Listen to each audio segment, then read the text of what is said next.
नमस्कार दोस्तों, मेरा नाम आयुष है।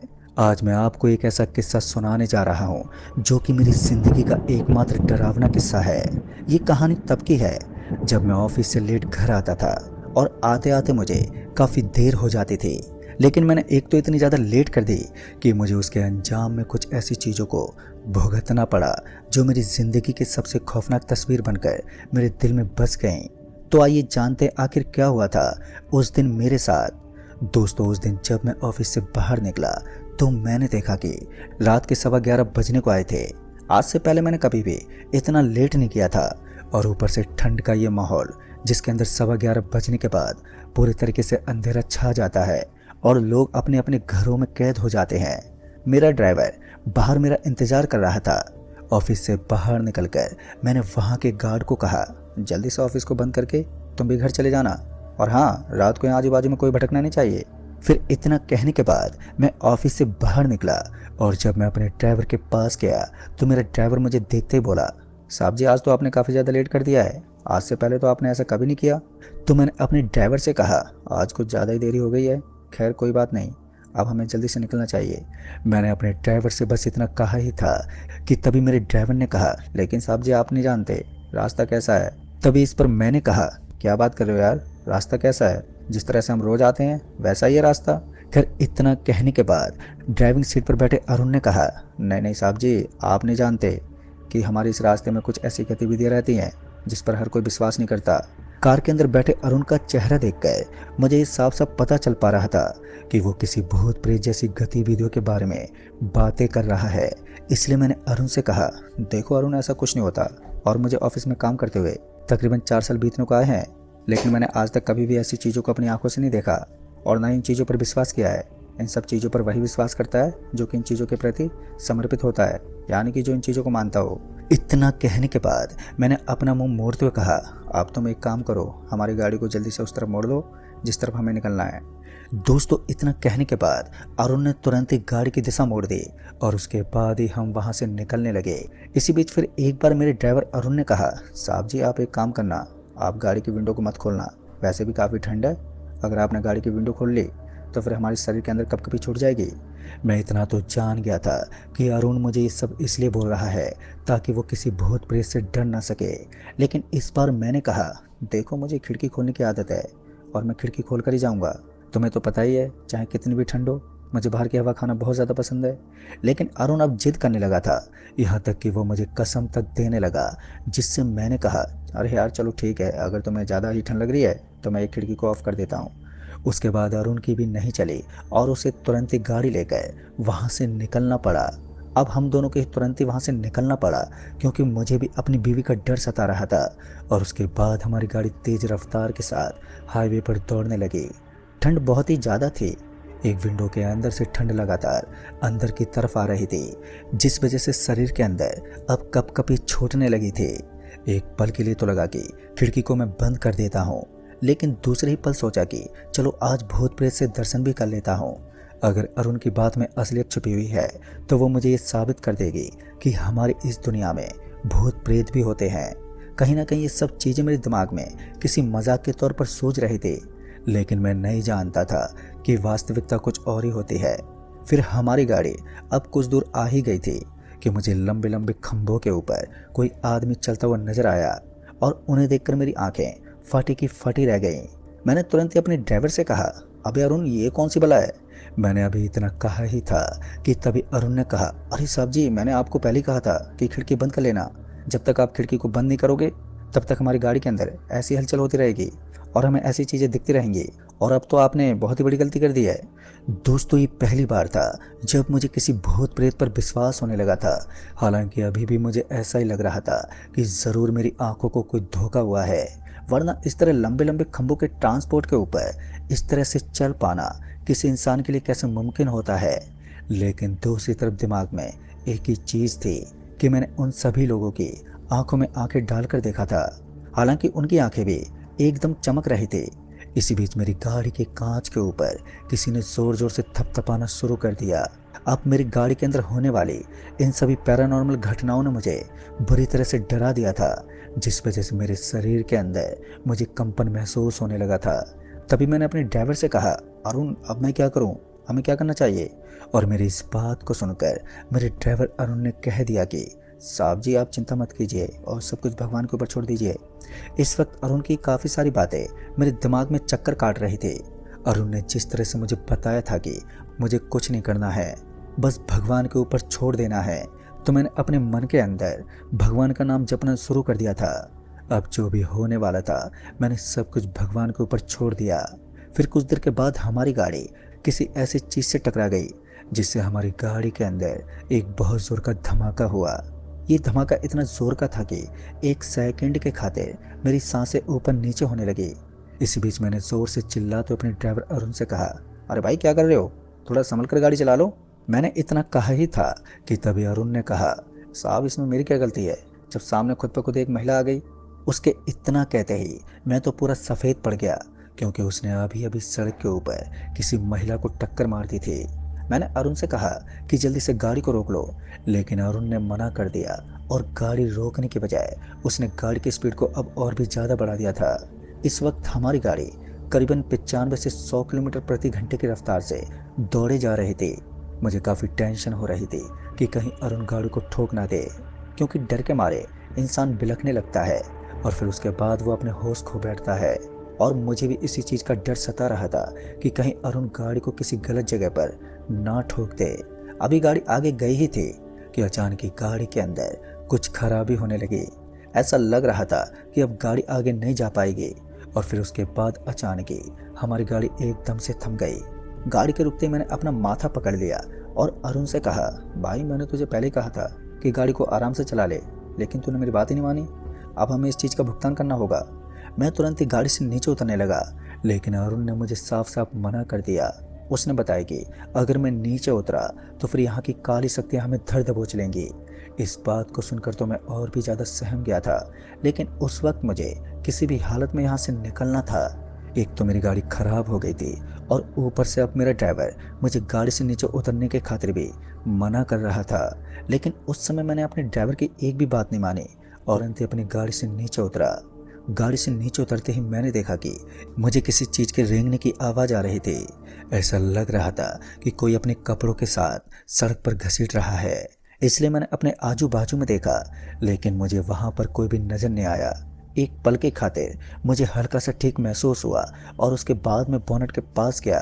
बोनट के पास पहुँचने के बाद मैंने अपनी गाड़ी का बोनट खोला और जैसे ही मैंने बोनट खोला तो मैंने देखा कि मेरी गाड़ी के बोनट के अंदर कचरा भरा पड़ा था और साथ ही किसी के कपड़े उसके अंदर पड़े हुए नजर आ रहे थे। सच कहूँ तो ऐसा कभी भी मुमकिन नहीं हो सकता कि गाड़ी के बोनट के अंदर किसी के खराब कपड़े आ जाएं। मुझे लगा कि कहीं ना कहीं ये सब मेरे ड्राइवर अरुण ने किया है। उसने नशे नशे में ये करतूत कर दी। मैं जल्दी से गाड़ी के ड्राइविंग सीट के पास गया और उसके बाद मैं जैसे गाड़ी के ड्राइविंग सीट के पास गया तो मैंने देखा कि अब अरुण अपनी आंखें बंद करके सीट के ऊपर लेटा हुआ था। ऐसा लग रहा था कि अब उसे नींद आ गई है। फिर मैंने जैसे अरुण की गर्दन पर अपना हाथ लगाया तो उसकी आंखें एकदम से चमकने लगी। दरअसल ये वही नज़ारा था जो मैंने उस बड़े ट्रांसफार्मर के ऊपर देखा था। अब अरुण की आंखें भी बिल्कुल उसी तरह से चमक रही थी जिस तरह से ट्रांसफार्मर के ऊपर चल रहे उन लोगों की चमक रही थी। और तभी किसी ने मेरे कंधे पर हाथ रखते हुए कहा, अरे साहब जी मैंने गाड़ी के बोनट को ठीक कर दिया है, अब हमें जल्दी से यहाँ से निकलना चाहिए। इतना सुनते ही जब मैं फटाक से पीछे की तरफ पलटा तो मैंने देखा कि ये तो मेरा ड्राइवर अरुण ही था। फिर गाड़ी के अंदर बैठा वो शख्स कौन था? जैसे मैं वापस से अपनी गाड़ी की तरफ पलटा तो मैंने देखा कि अब गाड़ी की सीट के ऊपर पसरा हुआ सन्नाटा था। मैं समझ गया था कि साला आज तो मैं बुरा फंस गया हूँ और आज मेरी जिंदगी का सबसे खौफनाक दिन है। तभी मैंने अपने पीछे खड़े अपने ड्राइवर अरुण से कहा, भाई अभी तो तू ड्राइविंग सीट के ऊपर बैठा हुआ था, फिर यहाँ पर कैसे पहुँच गया? इतना कहते ही मेरे ड्राइवर अरुण ने कहा, अरे साहब जी मैं तो कब का आपके साथ गाड़ी के बोनट को ठीक करने में लगा हुआ था। हाँ एक बार मैंने मना ज़रूर किया था कि मैं गाड़ी से नीचे नहीं उतरूंगा, लेकिन उसके बाद मैं तुरंत ही आपके पीछे पीछे गाड़ी से नीचे उतर गया था। लगता है आपको ज़रूर कोई गलतफहमी हुई है या फिर यहाँ की काली शक्तियों ने आपको छलने की पूरी कोशिश की है। गलतफहमी तो नहीं हो सकती थी, लेकिन मुझे इतना तो पक्का हो चुका था कि यहाँ की काली शक्तियाँ अब हमारे चारों तरफ से हमारे ऊपर कहर बनकर मंडरा रही है। उसके बाद मैंने अरुण से कहा, तुझे पूरी तरह से मालूम है कि तूने गाड़ी को ठीक कर दिया है? तो अरुण ने अपनी गर्दन हिलाते हुए कहा, अरे हाँ हाँ साहब जी, गाड़ी के अंदर का एक बार हटा हुआ था जिसको मैंने ठीक कर दिया है और अब हमें यहाँ से निकलना चाहिए। अब मुझे अरुण की बात भी ठीक लग रही थी। तभी मैंने उससे चलने को कहा। तभी अरुण ने गाड़ी को स्टार्ट किया और पहली बार में ही गाड़ी स्टार्ट हो गई। जैसे ही मैं पीछे की तरफ बैठने लगा तो मैंने देखा कि अरुण बिना मुझे बैठा ही गाड़ी को वहाँ से आगे ले गया और मैं उसे पीछे से आवाज़ देने लगा। ये सब इतना अजीब था कि मैं अपने शब्दों में बयां नहीं कर सकता। मुझे हैरानी हो रही थी कि अरुण मुझे बिना बताए ही गाड़ी को यहाँ से कैसे लेकर निकल गया। अब गाड़ी की रफ्तार बहुत ही ज़्यादा तेज हो चुकी थी, जिस वजह से कुछ ही देर में गाड़ी मेरी आंखों से ओझल हो गई। अब मैं अकेले सुनसान पड़ी सड़क के ऊपर डर और खौफ के मारे भटकने लगा था। तभी मुझे किसी चीज़ के टकराने की आवाज़ आई। आवाज़ इतनी ज़्यादा भयानक थी कि मेरे पूरे शरीर के अंदर बिजली सी दौड़ गई। उस वक्त मैं समझ गया था कि अरुण के साथ कुछ गलत हो चुका है, क्योंकि इस आवाज़ को सुनकर ये चीज़ तो साफ मालूम पड़ रही थी कि ये किसी गाड़ी के टकराने की आवाज़ है और अरुण ने यहाँ से गाड़ी को बहुत ही तेज़ रफ्तार में भगाया था। यानी कि अरुण का अब एक्सीडेंट हो चुका था। मैं जल्दी से भागा और अरुण को संभालने की खातिर उसके पीछे पीछे जाने लगा। तभी मुझे नजर आया कि मेरी गाड़ी उस बीच सड़क के ऊपर आग से लिपटी हुई थी। गाड़ी के अंदर आग लगता हुआ देखकर कहीं ना कहीं मैं इतना तो समझ चुका था कि अरुण अब बहुत ही ज़्यादा जख्मी हो गया है या फिर उसकी मौत भी हो सकती है। मैं जल्दी से भागा और अपनी गाड़ी के पास पहुंचा तो मैंने देखा कि मेरी गाड़ी को कुछ औरतों के एक झुंड ने चारों तरफ से घेर रखा था। अपनी गाड़ी को औरतों के झुंड से घिरा हुआ देखकर मैं काफ़ी ज़्यादा हैरान हो गया था, लेकिन मैंने ज़्यादा नहीं सोचा और औरतों के झुंड के एकदम बीचों बीच पहुंच गया। उसके बाद मैं जैसे उन औरतों के झुंड के एकदम बीच में पहुंचा तो मैंने देखा कि मुझे अपना ड्राइवर उस सड़क के बीच में पड़ा हुआ नजर आ रहा था, जिसकी छाती फटी हुई थी और उसके अंदर से खून निकल रहा था। वो महिलाएं उसके बगल में बैठकर जोर जोर से विलाप कर रही थी। उनके रोने और चीखने की आवाज़ मेरे कानों को फाड़ने पर तुली हुई थी। मेरे ड्राइवर की हालत अब बहुत ही ज़्यादा खराब हो चुकी थी। हालांकि उसकी मौत तो हो ही गई थी, लेकिन वो दिखने में भी अब इतना ज़्यादा डरावना लग रहा था कि मेरी आंखें उसे ठीक से देख तक नहीं पा रही थी। इसी बीच कोई घसीटता हुआ उस गाड़ी की तरफ से आने लगा। कुछ देर के लिए मेरी दोनों आंखें अब बंद हो गई थी, लेकिन जैसे ही मैंने अपनी एक आंख खोलकर उस घसीटते उस शख्स को देखा तो मैंने पाया कि ये तो मेरा ड्राइवर अरुण ही था। फिर मेरे सामने पड़ा वो शख्स कौन था जिसकी छाती के अंदर से खून निकल रहा था और उसकी हालत बहुत ही ज़्यादा खराब थी और तो और उसकी मौत भी हो चुकी थी। दोस्तों, ये मायावी छलावा इतना ज़्यादा भयानक होता है कि हम किसी भी चीज़ को समझ नहीं पाते हैं। इससे पहले कि दूसरी घटना हमारे साथ घट जाती कि तभी मैं देखता हूँ कि घसीटता हुआ अरुण तो मेरी तरफ आ रहा था, लेकिन उसके पीछे पीछे मुझे अपनी ही शक्ल का एक और आदमी नजर आया और उस अपनी ही शक्ल वाले आदमी को देखकर मैं तो पूरी तरीके से समझ गया था कि सब कुछ खराब करने वाला यही बंदा है। और अब मुझे बहुत ही ज़्यादा गुस्सा आने लगा। गुस्से में मैं ये भूल गया था कि मैं आज जिस शख्स से टक्कर लेने जा रहा हूँ वो कोई नॉर्मल इंसान नहीं बल्कि एक भूत है। लेकिन मेरी गलती से मैं उस भूत से टकरा गया और उसके बाद वही हुआ जो होना था, यानी कि उसने मुझे एकदम से पकड़ लिया। उसने मेरी गर्दन को कुछ इस तरह से पकड़ा था कि मैं अपने आप को छुड़वाने के बिल्कुल भी लायक नहीं रहा और उसने मुझे एकदम से हवा में उठा दिया। मैं हवा में उठने के बाद चिल्लाने की कोशिश करने लगा, लेकिन अब तो मेरी जुबान भी बैठने लगी थी। मैं इतनी ज़्यादा कोशिश करने के बाद भी अपने मुंह से कोई आवाज़ नहीं निकाल पा रहा था। फिर पता नहीं अचानक ही क्या हुआ कि उस भयानक भूत ने एकदम से मुझे छोड़ दिया और फिर मैं धड़ाम से नीचे गिर पड़ा। इस बार मैं जैसे नीचे गिरा तो मुझे इस बार महसूस हुआ कि अब मेरे आजू बाजू में कोई नहीं है। मुझे थोड़ी चैन की सांस मिली और उसके बाद मैं हिम्मत करके वापस से अपनी जगह से उठने लगा। मेरी गाड़ी और मेरा ड्राइवर तो मुझे वहाँ पर पड़े नजर आ रहे थे। उसके बाद मैं गाड़ी की परवाह ना करके अपने ड्राइवर अरुण को उठाने की कोशिश करने लगा, लेकिन मेरी तमाम कोशिशों के बावजूद भी वो उठ नहीं पा रहा था। फिर मैंने एक बार फिर उसे उठाने की कोशिश की, लेकिन इसके बाद भी वो खड़ा नहीं हो पा रहा था। ऊपर से अब मेरी गाड़ी भी जल चुकी थी और वो जलकर पूरी खाक हो गई। मेरे दिमाग में एक और टेंशन हो चुकी थी कि अब हम दोनों यहाँ से जिंदा कैसे निकलेंगे, क्योंकि इन काली शक्तियों ने हम दोनों को बुरी तरह से अपने घेरे में लपेट लिया था। बार बार मैं अपने ड्राइवर अरुण को उठाने की अभी कोशिश करता रहा, लेकिन उसे होश ही नहीं आ रहा था। फिर उसके बाद मेरी नज़र वहीं पर पड़ी एक पानी की बोतल पर गई। हालांकि वो मेरी गाड़ी की पानी की बोतल थी जो कि इस हादसे से बचकर अभी भी बगल में पड़ी थी। इसी तरह हिम्मत जुटाकर मैंने उस पानी की बोतल को उठाया और फिर मैंने तुरंत उस पानी की बोतल को मेरे ड्राइवर अरुण के ऊपर उड़ेल दिया। और इसी बीच अरुण एकदम से उठ गया और अरुण के उठते मैंने देखा कि अरुण के गले में एक मूर्ति थी जो बहुत ही ज़्यादा चमक रही थी। ध्यान से देखने पर पता चला कि वो ओम नाम की मूर्ति थी और उस मूर्ति को देखकर मुझे कहीं ना कहीं इतना तो यकीन हो गया था कि अगर मेरी जान बच पाई है तो वो इस मूर्ति की देन है। अगर मैं उस भूत की चंगुल में फंसा हुआ था तो इसी मूर्ति ने मेरी सहायता की है। उसके बाद मैंने तुरंत उस मूर्ति को छुआ और उसे छूते ही मेरे शरीर के अंदर मुझे काफ़ी नॉर्मल महसूस होने लगा। मैंने अपने ड्राइवर से कहा, अरे अरुण, तुमने ये मूर्ति कहाँ से ली? तो उसने बताया कि वो इस मूर्ति को गाड़ी के एक बॉक्स में रखता था। उसकी माँ ने उसे काफ़ी पहले ये मूर्ति उसे दे दी थी और इस मूर्ति से वो कई बार खुद को पैरानॉर्मल एक्टिविटी से सुरक्षित महसूस करता है। मौके पर ही उसने इस मूर्ति को अपने गले में डाल लिया, जिस वजह से वो जिंदा बचा हुआ है। खैर, मुझे इस बात की खुशी थी कि अब हम इस मूर्ति की सहायता से ज़रूर यहाँ से निकल सकते थे। फिर मैंने अपने ड्राइवर से कहा, देखो भाई, हमारी गाड़ी तो पूरी तरह से जल चुकी है और अब हमें यहाँ से जिंदा बचकर निकलने के लिए एक दूसरे की मदद करनी होगी, यानी कि हम एक दूसरे का हाथ पकड़कर यहाँ से निकल सकते हैं। उसके बाद हम दोनों ने ऐसा ही किया। अरुण ने मेरे हाथ में अपना हाथ डाल दिया और हम दोनों एक दूसरे का हाथ पकड़कर वहाँ से निकलने लगे। लेकिन अब हमारे सामने एक ऐसी दुविधा खड़ी हो गई थी जिसे देखकर हम दोनों के बढ़ते हुए कदम एकदम से थम गए। अब हम दोनों चाहकर भी आगे नहीं जा पा रहे थे, क्योंकि अब हमने अपने सामने की तरफ देखा कि हमें एक महिला खड़ी हुई नजर आ रही थी जिसका पैर कटा हुआ था और उसके कटे हुए पाँव को देखकर मुझे उसके ऊपर दया आ रही थी। और इसी बीच मेरे ड्राइवर ने कहा, देखो साहब जी, इसके ऊपर ध्यान नहीं देना है, ये कोई नॉर्मल औरत नहीं है, ये एक डायन है और अब हमारा यहाँ से निकलना ही सही है। फिर उसके बाद मैंने तुरंत ही वहाँ से भागना शुरू कर दिया। मैं और मेरा ड्राइवर अरुण, हम दोनों बहुत ही तेज गति के साथ वहाँ से भागते रहे। लेकिन हमें इतना तो मालूम हो चुका था कि हम पूरी रफ्तार से भागने के बाद भी इतनी जल्दी अपने घर के पास नहीं पहुँच पाएंगे। हमें किसी गाड़ी और ऑटो की ज़रूरत होगी, तभी हम जिंदा बच सकते हैं।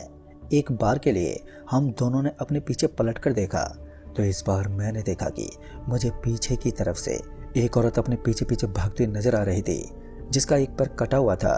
यानी कि मेरा कार ड्राइवर अरुण सही बोल रहा था कि वो कोई साधारण औरत नहीं है, बल्कि एक चुड़ैल है जिसने अब हमारा पीछा पकड़ लिया था। मैं उस समय किसी भी हालत में वहाँ से निकलना चाहता था, लेकिन अफसोस वो डायन का झुंड फिर से हमारे पीछे पड़ गया था। इसी बीच मेरे ड्राइवर ने बताया कि यहाँ से ठीक 2 किलोमीटर आगे एक छोटा सा बरगद का पेड़ है। लोग उस पेड़ के नीचे भगवान की पूजा करते हैं, तो हमें जल्दी से वहाँ पहुँच जाना चाहिए। फिर ये काली शक्तियाँ हम दोनों का पीछा छोड़ देंगी। यही सोचकर मेरे ड्राइवर अरुण ने मुझे उस बरगद के पेड़ के नीचे जाने का सुझाव दिया। उसके बाद मैंने ऐसा ही किया। मैं उसके साथ साथ उस बरगद के पेड़ के नीचे चला गया और जैसे हम उस बरगद के पेड़ के नीचे पहुँचे तो हमने देखा कि वहाँ पर हमें काफ़ी सारे फूल पड़े नजर आ रहे थे, जिन्हें देखकर ऐसा लग रहा था जैसे कि इन बरगद के पेड़ के नीचे सच में भगवान की पूजा की जाती है और यहाँ भगवान का वास है। क्योंकि हमें वहाँ जाते ही एक अलग से सुकून का एहसास हुआ। दोस्तों, उस दिन हमारी जान तो बच गई, लेकिन ये घटना हमारे दिल में हमेशा हमेशा के लिए किसी मूवी की तस्वीर की तरह पूरी तरह से छप गई। आज भी मैं अपनी गाड़ी को खोने के दुख का एहसास करता हूँ, लेकिन अच्छी बात ये थी कि उस दिन मेरा ड्राइवर अरुण जिंदा बच गया। खैर, उस दिन के बाद मैं कभी भी उस रास्ते से नहीं गुजरता हूँ, क्योंकि मेरे दिल में वो रास्ता अब बर्बादी का रास्ता बन गया है। इसलिए मैं अब कभी भी उस रास्ते से नहीं गुजरता हूँ। हालांकि मैं उसी ऑफिस में काम करता हूँ, लेकिन मेरा रास्ता अब उससे अलग है। तो दोस्तों, इस कहानी में बस इतना ही। कहानी आपको पसंद आई हो तो वीडियो को लाइक शेयर ज़रूर कर दें और साथ ही हमें नीचे कमेंट बॉक्स में